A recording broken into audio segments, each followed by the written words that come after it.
નમસ્કાર દર્શક મિત્રો, હું છું રૂપાલ લુણેચિયા. સંપૂર્ણ ન્યૂઝમાં આપનું સ્વાગત છે.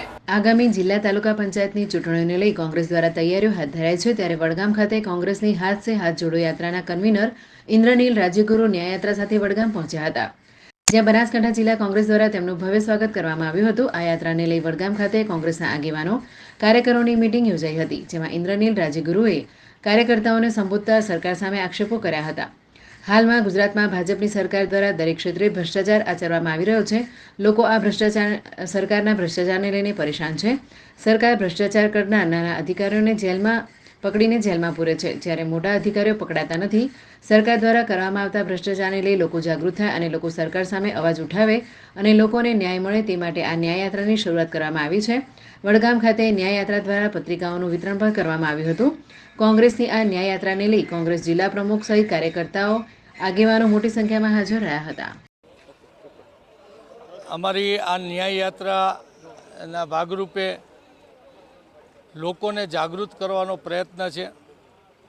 ચાહે એ સુરતનો કે બરોડાનો, રાજકોટનો, પાલનપુરનો કે મોરબીના કિસ્સાઓ જે ઉજાગર થયા અને એના સિવાય લોકો તણાઈ જાય, બીજી ત્રીજી રીતના લોકો ક્યાંય પણ ભોગ બને, એમાં ભાજપનો ભ્રષ્ટાચાર જે ગુજરાતની વ્યક્તિને એના જીવનની કિંમત પણ દેવા તૈયાર છે એના ભ્રષ્ટાચાર માટે, આ બધા કાંડમાં આખા ગુજરાતમાં નાના અધિકારીઓને ફક્ત પકડી થોડા દિવસ માટે અંદર રાખી અને છોડી દેવામાં આવે.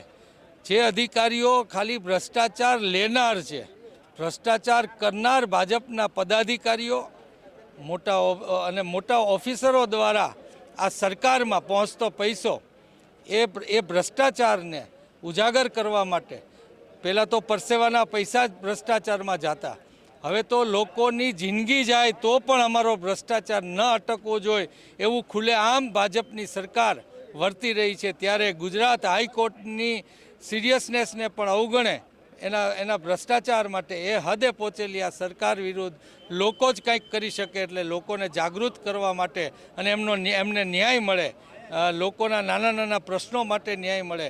આજે આ સરકાર એટલી ભ્રષ્ટાચાર માટે ભૂખી થઈ છે કે વહીવટી તંત્ર આખું પડી ભાંગ્યું છે. આપણી ખાવા પીવાની રોજબેરોજની ચીજોમાં પણ જે આરોગ્યને હાનિકારક હોય એવી વસ્તુઓ પણ વાપરતા લોકોને રોકવાના નહીં, ત્યાં પણ ભ્રષ્ટાચાર કરવાનો, હરેક વાતમાં ભ્રષ્ટાચાર આપણા જીવનને અડી રહ્યું છે. એ વાતથી લોકોને જાગૃત કરવા માટેનો અમારો પ્રયત્ન છે.